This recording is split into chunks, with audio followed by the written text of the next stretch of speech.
इस GST news में हम लोग डिस्कस करेंगे कि यदि आप कैपिटल गुड्स को यानी कि एसेट्स को यूज़ करने के बाद सेल कर देते हैं तो आपको जीएसटी किस प्रकार पे करना है। taxhill.com के यूट्यूब चैनल पर मैं सीए सतबीर सिंह आपका स्वागत करता हूं। रेगुलर अपडेट के लिए आप हमारे चैनल को सब्सक्राइब करें, नोटिफिकेशन बेल को प्रेस करना ना भूलें ताकि जैसे ही हम कोई नया अपडेट डालें आपके पास इमीडिएटली यह अपडेट पहुंच जाए। सबसे पहले हम जीएसटी एक्ट के अंतर्गत कैपिटल गुड्स का मतलब समझ लेते हैं। कैपिटल गुड्स की डेफिनेशन सेक्शन 2 सब सेक्शन 19 में दी गई है सीजीएसटी एक्ट में। Capital goods means goods the value of which is capitalised in the books of account of the person claiming the credit and which are used or intended to be used in the course or furtherance of business है। यानी कि यदि आप goods को अपनी books of account में capitalise कर लेते हैं और उसे एसेट दिखा देते हैं तो उसे कैपिटल गुड्स माना जाएगा यदि आप उसे अपने बिजनेस के लिए या फिर बिजनेस के दौरान यूज़ करेंगे। इसके अलावा जीएसटी एक्ट के अंतर्गत कैपिटल गुड्स के ऊपर इनपुट टैक्स क्रेडिट को क्लेम करने के लिए डेफिनेशन रूल 45 सीजीएसटी रूल में भी दी गई है, जो कि यह कहती है capital goods shall include plant and machinery as defined in the explanation to section 17 of the CGST act. यानी कि सीजीएसटी एक्ट के सेक्शन 17 में जो एक्सप्लेनेशन दी गई है प्लांट एंड मशीनरी की, उसे भी कैपिटल गुड्स माना जाएगा। जीएसटी एक्ट का यदि आप सेक्शन 17 देखते हैं वहाँ पे एक्सप्लेनेशन दी गई है कि प्लांट एंड मशीनरी का मतलब क्या है। Plant and machinery means purchase equipments and machinery fixed to earth by foundation or structural support that are used for making outward supply of goods or services or both, and includes such foundation and structural supports but excludes land, building or any other civil structures, telecommunication towers and pipeline laid outside the factory premises। यानी कि plant and machinery में equipment machinery आती है जो कि अर्थ से fix होती है और स्ट्रक्चरल सपोर्ट आता है जो कि आप अपनी आउटवर्ड सप्लाई के लिए यूज़ करते हैं गुड्स और सर्विसेज के लिए। इसमें फाउंडेशन और स्ट्रक्चर सपोर्ट भी आता है लेकिन इसके अंदर लैंड, बिल्डिंग या दूसरा सिविल स्ट्रक्चर नहीं आता है, टेलीकम्युनिकेशन टावर नहीं आते हैं, पाइपलाइन जो कि आउटसाइड फैक्ट्री प्रीमिसेस होती है वो नहीं आती है। इस प्रकार आप इन 3 आइटम के ऊपर इनपुट टैक्स क्रेडिट क्लेम नहीं कर सकते हैं। अदरवाइज़ आप प्लांट एंड मशीनरी के ऊपर इनपुट टैक्स क्रेडिट क्लेम कर सकते हैं। आप जीएसटी एक्ट के अंतर्गत कैपिटल गुड्स पर इनपुट टैक्स क्रेडिट कब क्लेम कर सकते हैं?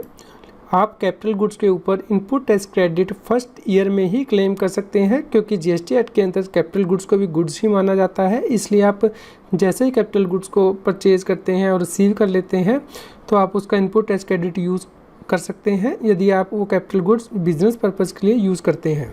यदि आप कैपिटल गुड्स को सेल कर देते हैं तो उस केस में जीएसटी किस प्रकार पे करना होगा, इसके लिए सेक्शन 18 सब सेक्शन 6 में प्रोविज़न दी गई है सीजीएसटी एक्ट में।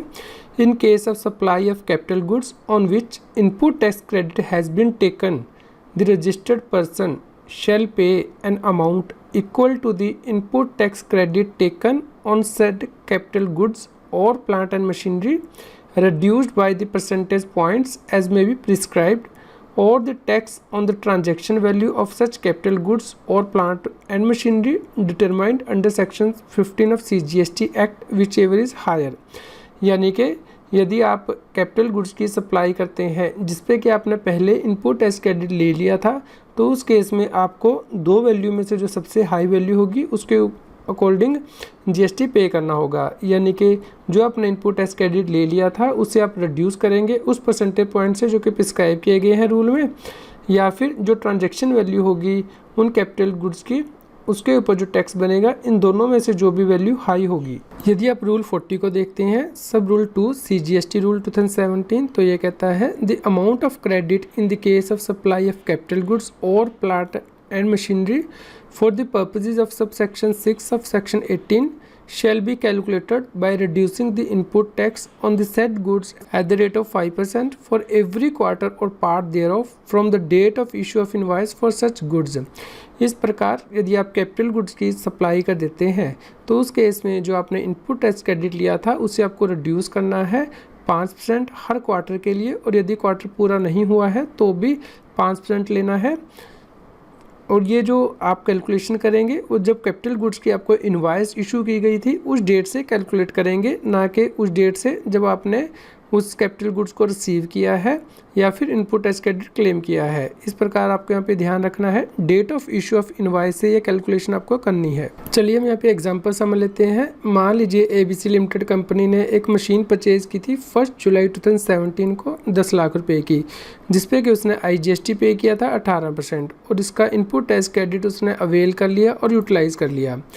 उसके बाद 2 अक्टूबर 2018 को एबीसी लिमिटेड इस मशीनरी को सेल कर देती है और 7,50,000 रुपये में ये मशीनरी सेल की जाती है। तो इस पे GST किस प्रकार कैलकुलेट किया जाएगा? इस केस में एबीसी लिमिटेड जुलाई 2017 से इनपुट एज क्रेडिट को ले सकती है 1,80,000 के ऊपर, यानी कि ये जो 10 लाख रुपया है इसके ऊपर 18% 1,80,000 रुपया।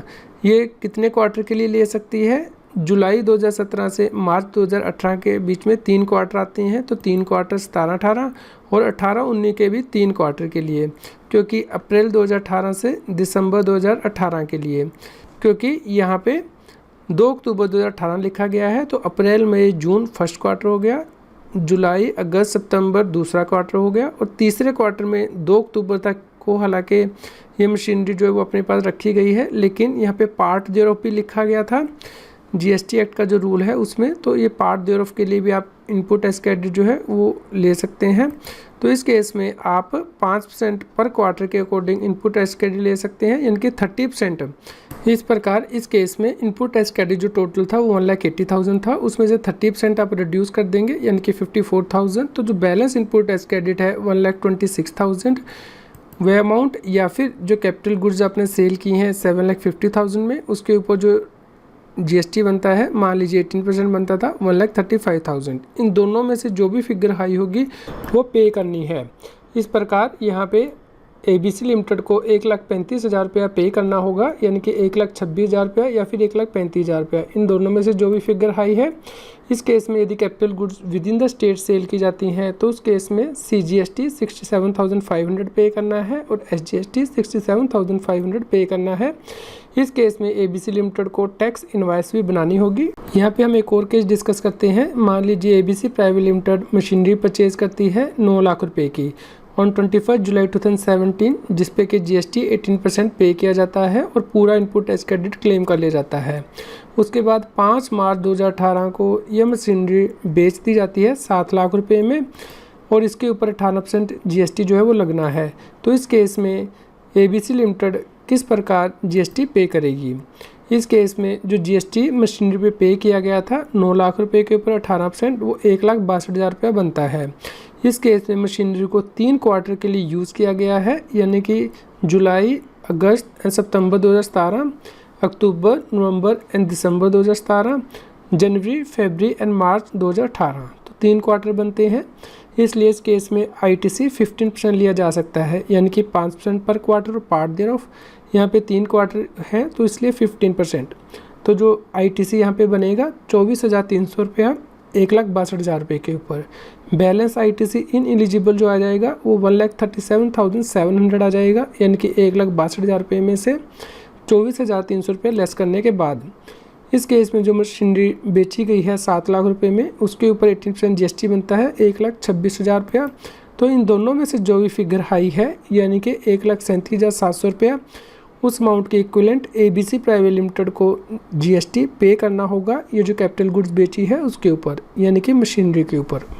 इसके साथ ही आपको GST एक्ट में सेक्शन 18 सब सेक्शन 6 के अंतर्गत जो प्रोविज़न दी गई है उसे भी ध्यान में रखना है। Where refractory bricks, moulds and dies, jigs and fixtures are supplied as scrap, the taxable person may pay tax on the transaction value of such goods determined under section 15 of the CGST act. यानी कि यदि आप ये item supply करते हैं जैसे कि bricks, mould and dies, jigs and fixtures scrap के तौर पे, तो उस केस में टैक्सेबल व्यक्ति को ये ऑप्शन दी गई है कि वो जो इनपुट एज क्रेडिट क्लेम किया गया है उसे 5% हर क्वार्टर या फिर पार्ट देयरऑफ के लिए रिड्यूस ना करके सिर्फ जो ट्रांजैक्शन वैल्यू होगी उन गुड्स की उसके ऊपर जो टैक्स बनता है वो पे कर सकता है। यदि आपकी GST और इनकम टैक्स से रिलेटेड कोई जनरल क्वेरी है तो आप हमें ईमेल कर सकते हैं taxheal@gmail.com पर। आज की GST की न्यूज़ आपको कैसी लगी इसके बारे में हमें बताएं। लाइक करें और शेयर करें। जितना अधिक आप लाइक करते हैं और शेयर करते हैं उतनी ही अधिक हमें प्रेरणा मिलती है कि हम और भी अधिक अच्छी जीएसटी की न्यूज़ आप तक पहुंचा पाएँ। जीएसटी, टैक्स और फाइनेंस के रेगुलर अपडेट के लिए आप टैक्सील की मोबाइल ऐप को गूगल प्ले स्टोर से डाउनलोड कर सकते हैं। इसका लिंक इस वीडियो के डिस्क्रिप्शन में भी दिया गया है।